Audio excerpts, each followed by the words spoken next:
आज हम एक नया मेथड देखेंगे। जो मेथड हमने पढ़ा था डीकम्पोजिशन मेथड, उसी से अगला मेथड है Cholesky method. CHOLESKY, Cholesky method. क्या कहता है ये मेथड? इस मेथड के अंदर हमें जो करना होता है ना, वो क्या क्वेश्चन देगा, find the inverse of the matrix. Question क्या देगा यहाँ आपको, फाइंड द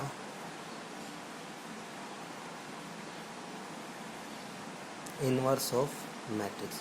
मतलब किसी मैट्रिक्स का आपको क्या निकालना है, इनवर्स ऑफ मैट्रिक्स। तो यहाँ आपको कोई ना कोई ए मैट्रिक्स दी गई है। मैट्रिक्स है 1 2 6 2 5 15 6 15 46। ये आपको यहाँ कोई ऐसी मैट्रिक्स मिलेगी। इसका जो सॉल्यूशन बनेगा वो आपका क्या बनेगा कि ए कोई मैट्रिक्स है जो L इंटू एल ट्रांसपोज है। ए क्या है, L इंटू एल ट्रांसपोज। और L आपकी क्या थी, जो पिछली क्लास देखी थी उसके अंदर L हमारी कोई लोअर मैट्रिक्स थी। L11 L21 L31 0 0 0 L22 L32 L33, ये आपकी कोई L मैट्रिक्स थी। और L ट्रांसपोज अगर लिखेंगे तो वो क्या लिखा जाएगा, L11 L21 L31। और यहाँ आपका क्या रहेगा 0 L22 L32 L33। ये आपका इसी का ट्रांसपोज ऑफ मैट्रिक्स L बनेगी। इसको हम किसके अंदर, इस इक्वेशन ए, इक्वेशन नंबर 1 के अंदर अगर हम पुट कर दें तो हमारी जो वैल्यू आएगी वो क्या आएगी, यहाँ से इन दोनों की मल्टीप्लाई किसके इक्वल, इस ए मैट्रिक्स के इक्वल। तो क्या लिखा जाएगा यहाँ से 1 2 6 2 5 15 6 15 46 इज इक्वल टू, इनकी मल्टीप्लिकेशन करके अगर हम लिखे तो ये क्या बनेगा यहाँ से L1 का स्क्वायर, L11 स्क्वायर। अगर इसकी मल्टीप्लाई करें फिर इसके बाद इसकी और इसकी ऐसे, तो L11 का स्क्वायर। आगे बात करें तो L11 L21, और आगे बात करें तो L11 L31, उसके बाद L21 L11, L21 का स्क्वायर प्लस L22 का स्क्वायर जब इसकी मल्टीप्लाई करोगे आप। और यहाँ से क्या बनेगा L21 L31 plus L22 L32। और जो थर्ड स्टेप होगा वो क्या होगा, L31 L11। अगला क्या बनेगा L31 L21 plus L32 L22, L31 square plus L32 square plus L33 का स्क्वायर। ये इन दोनों मैट्रिक्स की मल्टीप्लाई, और यहाँ से आपका ये वाली मैट्रिक्स इसके इक्वल। इसके बाद क्या करना है, element of L can be obtained as equating corresponding. पिछले क्वेश्चन में भी ऐसे ही किया था हमने, इनके जो एलिमेंट थे उनको आपस में इक्वल किया था, कोरस्पोंडिंग क्या किया था यहाँ से, इक्वेटिंग। तो कंपेयरिंग, फर्स्ट स्टेप क्या था, comparing the corresponding element of first row. याद रखना जो पिछला मेथड था डीकम्पोजिशन मेथड, उसमें पहले फर्स्ट कॉलम को किया था, लेकिन यहाँ किसको करेंगे, पहले फर्स्ट रो को। Comparing the corresponding element of first column, sorry first row. इसमें रो के एलिमेंट को, तो L11 square is equal to 1, यानी कि L11 की वैल्यू कितनी आ गई आपकी 1। L11 L21 is equal to 2, इसकी वैल्यू 1, तो L21 की value 2। L11 L31 is equal to 6, तो L31 की वैल्यू 6। अगली बार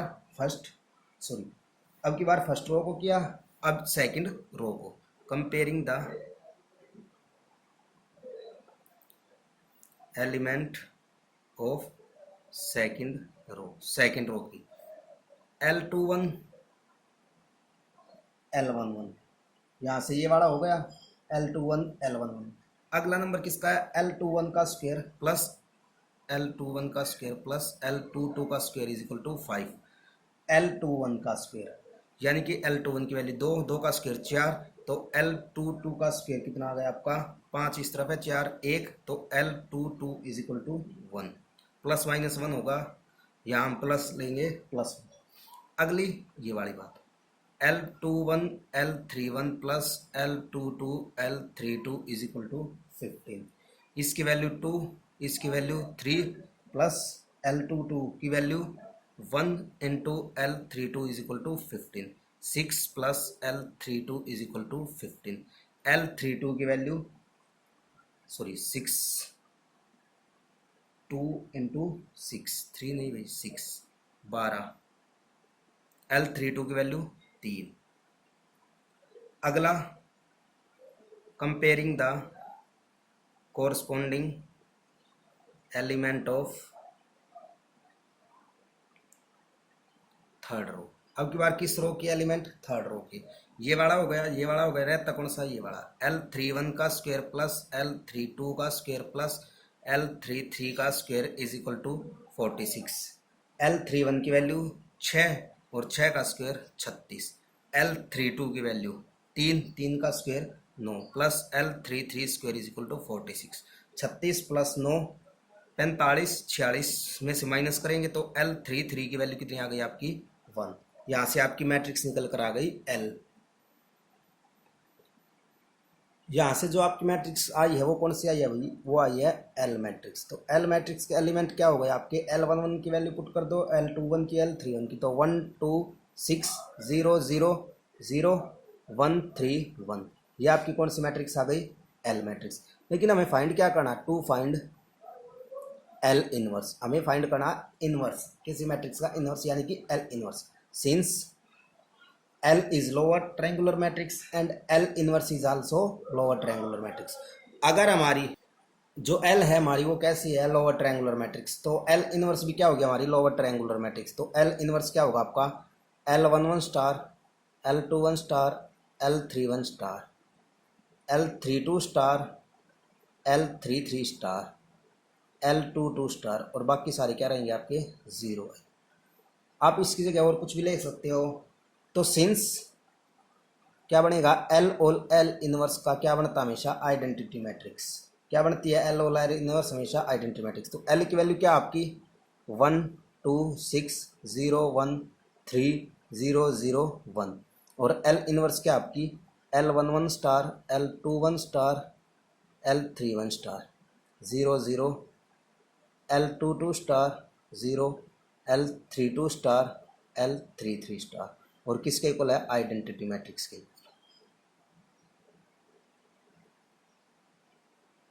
यहाँ आप और कोई वैल्यू भी ले सकते हो, ये सिर्फ इसको अलग दिखाने के लिए, क्योंकि वो L मैट्रिक्स है, ये L इनवर्स मैट्रिक्स है। तो जब आप इसकी मल्टीप्लाई करोगे तो यहाँ से क्या बनेगा? L11 स्टार, और L11 स्टार किस? L11 स्टार जब इनकी मल्टीप्लाई करोगे यहाँ नीचे से क्या बनेगा? 2 L11 star plus L21 star 6 L11 star plus 3 L21 star plus L31 star. यहाँ से जब आप इसकी मल्टीप्लाई करोगे, आगे जब लिखोगे आप इसको, तो यहाँ से ये क्या मिलेगा आपको? 0 0। ये L22 स्टार, ये वाला यहाँ से मल्टीप्लाई करोगे, इसके बाद ये वाली 0, आगे क्या बनेगा? 3 L22 star plus L32 star और L33 star is equal to किसके इक्वल? 1 0 0 0 1 1 0 0 0 1 के इक्वल, आइडेंटिटी मैट्रिक्स के इक्वल। इसके बाद comparing the corresponding element of first column. किस कॉलम का? फर्स्ट कॉलम का। फर्स्ट कॉलम की बात करें तो यहाँ से L11 स्टार की वैल्यू कितनी आ गई? 1, और इसी के बाद इसकी बात करें तो 2 L11 star plus L21 star is equal to 0। L11 star की वैल्यू 1 है, तो यहाँ से 2 L21 स्टार की वैल्यू कितनी आ जाएगी भाई? माइनस का 2। इसकी बात करें तो 6 L11 star plus 3 L21 star plus L31 star 0 के इक्वल। L11 की वैल्यू कितनी है? 1, तो यहाँ से ये 6, 21 की वैल्यू कितनी है? -2, तो माइनस का 6 plus L31 star is equal to 0। 6 से 6, तो L31 स्टार की वैल्यू कितनी आ गई भैया आपकी? 0। 3 वैल्यू आ गई। अब कौन सा? Comparing the corresponding element of second column. Comparing the corresponding element of किस कॉलम के? सेकंड कॉलम के। सेकंड कॉलम के अंदर क्या है? L22 स्टार, उसकी वैल्यू कितनी आ गई? 1। अगली बात क्या, 3L22 star plus L32 star is equal to 0। ये कितना यहाँ से 1, तो ये कितना हो जाएगा 3, तो L32 स्टार की वैल्यू कितनी आ जाएगी भैया आपकी -3। और अगर थर्ड कॉलम को भी कंपेयर कर दे, comparing the corresponding element of third column, तो थर्ड कॉलम के अंदर से आपको क्या मिलेगा, L33 star is equal to 1। यहाँ से आपको सारे एलिमेंट मिल गए, तो L इनवर्स को आप क्या लिख सकते हो, L inverse is equal to 1 - 2 0 0 1 -3 0 0 1। ये आपकी क्या आ गई, L इनवर्स। और अगर आप इसी का ट्रांसपोज कर दो, L इनवर्स का ट्रांसपोज, क्या कर दो भाई, L इनवर्स का ट्रांसपोज, तो वो क्या बनेगा आपका, L इनवर्स का ट्रांसपोज 1 0 0 -2 1 0 0 -3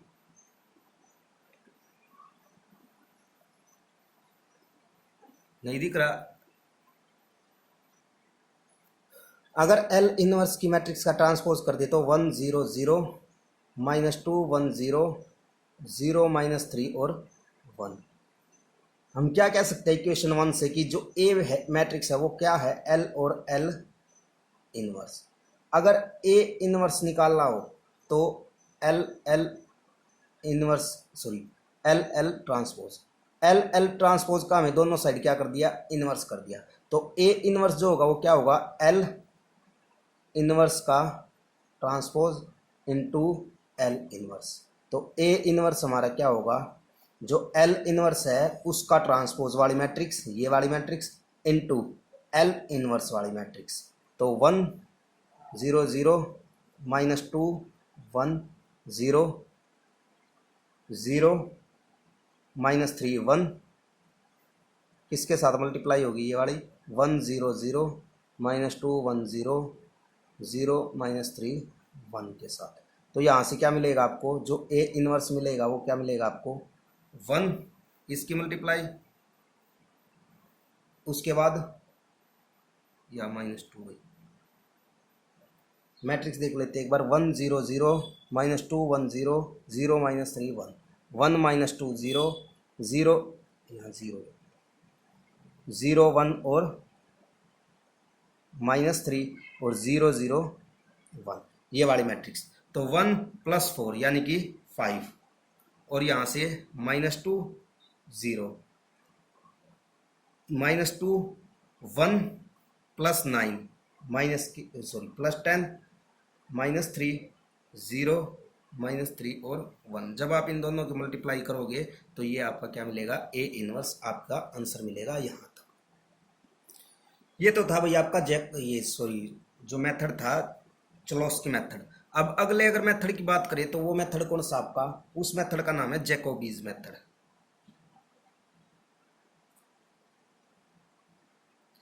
लगभग सारे मेथड आपके कंप्लीट हो जाएंगे, यहाँ से जितने क्वेश्चन आने की उम्मीद है वो इन्हीं में से आ जाएगी, जैकोबीज मेथड। पीडीएफ भी आपको मिल गई होगी, क्वेश्चन भी देख लेते हैं जैकोबीज मेथड करते कैसे हैं, स्टेप देख लेते हैं। 2 ही 3 स्टेप है इसके अंदर जो आपको करने हैं, उसके अलावा कुछ नहीं, ट्राई करके देखना इसके क्वेश्चन को जैकोबीज मेथड के। इक्वेशन आपको क्या मिलेगी, 5x - y + z is equal to 10, 2x + 4y + 0z is equal to 12, x + y + 5z is equal to -1। ये आपको एक दिया गया होगा स्टेटमेंट के अंदर जैकोबीज मेथड के अंदर। सॉल्यूशन में क्या करना है, इसका जो सॉल्यूशन होगा वो क्या कहता है, since the coefficient of x y z in the first second and third equation of इस फर्स्ट की, ये इक्वेशन ये इक्वेशन ये इक्वेशन, इसके अंदर कोफिशिएंट है जो x y z के are larger than coefficient of other variable. ये देखो ये 5 है जो इन दोनों से बड़ा है, यहाँ 4 इन दोनों से बड़ा है, यहाँ 5 इन दोनों से बड़ा, मतलब एक्स वाई जेड के इक्वेशन 1 2 और 3 के अंदर जो कोफिशिएंट है वो दोनों से बड़े मिलेंगे। तो उसके बाद करना क्या, यहाँ से अगर आप x लिखोगे तो x क्या बनेगा आपका 1/5। आप इस 5x को एक साइड लिख लो तो क्या बनेगा, यहाँ से 10 + y - z और डिवाइड बाय 5, यही लिखा है। y को लिखोगे तो क्या लिखोगे 12 - 2x - 0z और किससे डिवाइड होगा ये वाई की 1/4 से, और जेड की बात करेंगे तो -1 माइनस एक्स माइनस वाई, और किससे डिवाइड होगा 1/5 से। ये आपको यहाँ से इक्वेशन नंबर 2 निकल कर आ जाएगी, यानी कि इसके अंदर से x से, इसके अंदर से y से, और इसके अंदर से z से। z अगर x लिखेंगे तो 1/5 10 plus y minus z, y z. इसके बाद जो आपको स्टेप करने हैं वो स्टेप हर क्वेश्चन के अंदर सेम है। इसके क्या करना है, for first iteration, first iteration के लिए, फर्स्ट इटरेशन के लिए आप क्या लिखोगे यहाँ पर कि जो x है वो भी क्या है 0, y क्या है वो भी 0, और z क्या है 0, और ये वैल्यू किसके अंदर कर देंगे, पुट इन इक्वेशन 2। दो के अंदर अगर हम x को 0 कर ले, y को 0 कर ले, z को 0 कर ले, तो पहली इटरेशन मिलेगी आपको x1। तो जब आप y को भी 0 करोगे, z को भी 0 करोगे, तो 10/5 यानी कि 2, y1 क्या होगा आपका 12/4 यानी कि 3, और Z1 क्या होगा आपका -1/5 यानी कि -0.2, 0.2। अब सेकंड जो इटरेशन होगी, सेकंड इटरेशन के लिए हमें क्या करना है, जो x2 बनेगा आपका उसके अंदर जो x1 y x y z की जो वैल्यू पुट होंगी ना, वो ये वाली पुट होंगी एक बार आपकी। अभी तक हमने इनिशियल कंडीशन लेकर किया था 0 0 0 करके, अब जो वैल्यू पुट होती जाएंगी ये पुट होती जाएंगी, तो x2 जो आपका बनेगा वो क्या बनेगा 1/5 10 प्लस y की वैल्यू कितनी 3, और z की वैल्यू कितनी है प्लस का 0.2 हो जाएगा यहाँ से, और y2 आपका क्या बनेगा 1/4 और 12 माइनस 2 इंटू एक्स है, तो 2 इंटू एक्स की वैल्यू कितनी है 2 प्लस 0z प्लस 0, और z2 क्या बनेगा आपका 1/5 -1 -2 और -3, 10 और 3 13, और ये जब आप इसको कैंसिल करोगे तो आपका आएगा 2.64, यहाँ से आएगा 2, यहाँ से आएगा -1.2। अब की बार जो अगला थर्ड इटरेशन होगा, उस थर्ड इटरेशन के अंदर जो आपको वैल्यू पुट करनी है वो क्या करनी है x3 y3 z3, उसके अंदर x की वैल्यू ये, y की वैल्यू ये, z की वैल्यू ये। आप इन्हीं वैल्यू को आगे करते जाएंगे, कंटिन्यू करते जाएंगे जब तक हमारा आंसर एक डिजिट के अंदर ऐसा नहीं आ जाता कि जिसके बाद वो ही बातें रिपीट होती जा रही है पॉइंट के बाद। जैसे बाइसेक्शन मेथड किया था, ऐसे ही इस मेथड के अंदर ये स्टेप रिपीट करते चलेंगे। जैकोबीज मेथड के बाद जो अगला मेथड आता है उसको नाम दिया गया Gauss Seidel method. Gauss Seidel method, ये जितने भी मेथड है इन मेथड को अगर आप कर लोगे तो आपका यहाँ से पूरा एक क्वेश्चन कंप्लीट हो जाएगा इस चैप्टर के अंदर से, जो आपकी सेक्शन 4 है, यूनिट 4 है। गॉस सीडल मेथड क्या कहता है, ये थोड़ा थोड़ा सा जो सेम है वो किस जैसा, जैकोबीज मेथड के जैसा ही है। स्टेटमेंट क्या है, जैसे 10x plus y plus z is equal to 12, 2x plus 10y plus z is equal to 13, और 2x plus 2y plus 10z is equal to 14। Equation 1 2 3। The coefficient of x y z in the first second and third equation, x y z के coefficient है equation 1 2 और 3 के अंदर, are larger than the other variable. यहाँ x का जो coefficient है 10 वो इन दोनों से बड़ा, यहाँ 10 इन दोनों से बड़ा, यहाँ 10 इन दोनों से बड़ा है। तो जो x सॉल्यूशन में होगा वो क्या होगा, जो x होगा आपका वो क्या होगा 1/10 12 minus y minus z, y जो होगा वो क्या होगा 1/10 13 माइनस 2x माइनस जेड, और z जो होगा वो क्या होगा आपका 1/10 14 minus 2x minus 2y। Equation number 4 5 और इक्वेशन नंबर 6। जैकोबीज मेथड के अंदर जो हमने किया था वो क्या किया था कि x0 y0 z0, यहाँ पर x को 0 नहीं करेंगे फर्स्ट इटरेशन के लिए, फॉर फर्स्ट इटरेशन यहाँ पर फर्स्ट इटरेशन के लिए क्या करेंगे, y0 की वैल्यू जो होगी वो 0 होगी, z0 की जो वैल्यू होगी वो 0 होगी, और put in equation number 4। 4 equation के अंदर हम y0 को 0 कर दे, z0 को 0 कर दे, तो वहाँ से हमारी x1 की वैल्यू आ जाएगी 1/10 तो है ही, और 12 यानी कि 12/10 1.2।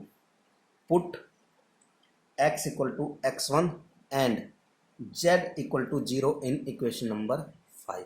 अब 5 के अंदर x की जो वैल्यू है वो x1 पुट कर देंगे और जो z की वैल्यू है क्या रहेगी 0। तो अगर इक्वेशन 5 की बात करें वहां से y1 मिलेगा, y1 is equal to 1/10 13 minus z की वैल्यू क्या पुट करनी है 0 और x की वैल्यू क्या पुट करनी है जो x1 की आई है -2 इंटू 1.2। तो 1/10 2.2 जब आप इसको सॉल्व करोगे तो जो आपको मिलेगा वो क्या मिलेगा 1.06। आगे जो पुट करेंगे put x equal to x1 y is equal to y1 in equation number 6। मतलब क्या है कि जो इक्वेशन सबसे ऊपर वाली है फोर्थ इक्वेशन है उसमें से x की वैल्यू निकाल ले, y और z को 0 पुट करके उस x को अगली वाली वैल्यू में पुट कर दो, वहां से y की निकल आएगी, z को फिर 0 रखना। उन्हीं एक्स वाई को किस में कर दे तीसरे वाली इक्वेशन में पुट कर दे तो आपके पास x1 y1 और z1 की वैल्यू निकल के आ जाएगी। तो put x1 equal to x1 y equal to y1 in equation 6। तो z1 क्या बनेगा आपका 1/10 14 माइनस 2 इंटू 1.2 माइनस 2 इंटू 1.06। तो ये क्या बनेगा आपका 0.948। अब आपके पास तीन वैल्यू आ गई x1 की, y1 की और z1 की। अब याद करो फर्स्ट इटरेशन के लिए क्या क्या था, y नोट को 0 किया था, z नोट को 0 किया था। तो सेकंड जो इटरेशन होगी वो आपकी क्या क्या लाएगी for second iteration y equal to y1 z equal to z1 in equation number 4। Equation 4 के अंदर किसको करेंगे y को y1 के इक्वल और z को z1 के इक्वल। तो यहाँ से x2 क्या बनेगा आपका 1/10 12 minus 1.06 minus 0.948 is equal to 0.9992। अब ये हमारी x2 की वैल्यू आ गई। तो put x equal to x nought and z equal to z1 in equation number 5। तो y2 की वैल्यू निकल के आएगी कहीं ना कहीं यहाँ से 1/10 13 माइनस 0.948 माइनस 2 इंटू 0.9992। तो यहाँ से 1.0053 ये वाली जो वैल्यू निकल जाएगी। अगला स्टेप क्या होगा put x equal to x2 z equal to x equal to x2 and y is equal to y2 in equation 6। तो z2 की वैल्यू क्या आएगी 1/10 14 माइनस 2 0.9992 माइनस 2 इंटू 1.0053। तो यहाँ से z2 की जो वैल्यू मिलेगी 0.9991। ये किसके लिए होगा सेकंड इटरेशन के लिए। z2 की वैल्यू इतनी आ गई आपकी, y2 की वैल्यू ये आ गई आपकी और x2 की वैल्यू ये वाली आ गई आपकी। अब फिर थर्ड इटरेशन के लिए, थर्ड इटरेशन की बात करें तो y is equal to y2 z is equal to z2 in equation number 4। Equation number 4 के अंदर अगर हम इनकी वैल्यू पुट कर दिए तो कहीं ना कहीं से कुछ आंसर मिलेगा। तो x3 की जो वैल्यू आएगी वो कितनी आएगी 1/10 12 माइनस 1.0053 माइनस 0.9991। तो यहाँ से जो आपका 0.9995 put x equal to x3 and z is equal to z2 in equation number 5। तो y3 की जो वैल्यू मिलेगी वो क्या मिलेगी आपको 1/10 13 माइनस 0.9991 माइनस 2 इंटू 0.9995। तो यहाँ से आपका जो y3 मिलेगा वो 1.0001। ये y3 यहाँ से आपका x3 रहे कौन सा गया z3। z3 को देख लेते हैं। z3 के लिए क्या पुट करेंगे put x equal to x3 and put x equal to x3 and y is equal to y3। तो z3 आपका क्या मिलेगा 1/10 14 माइनस 2.0.9995 माइनस 2 इंटू 1.0001। तो यहाँ से जो z3 की वैल्यू आ गई वो कितनी आ गई 1। तो कहीं ना कहीं जो आपका आंसर मिलेगा वो यहीं से मिल जाएगा। कैसे x की वैल्यू कितनी आ रही है आपकी 1, y की वैल्यू कितनी आ रही है 1, z की वैल्यू कितनी आ रही है 1। यही मेथड था आपका गॉस सीडल मेथड। तो आपके यहाँ तक के सारे मेथड कंप्लीट हो चुके हैं। जो भी पेपर के अंदर आने के चांसेस रहते हैं।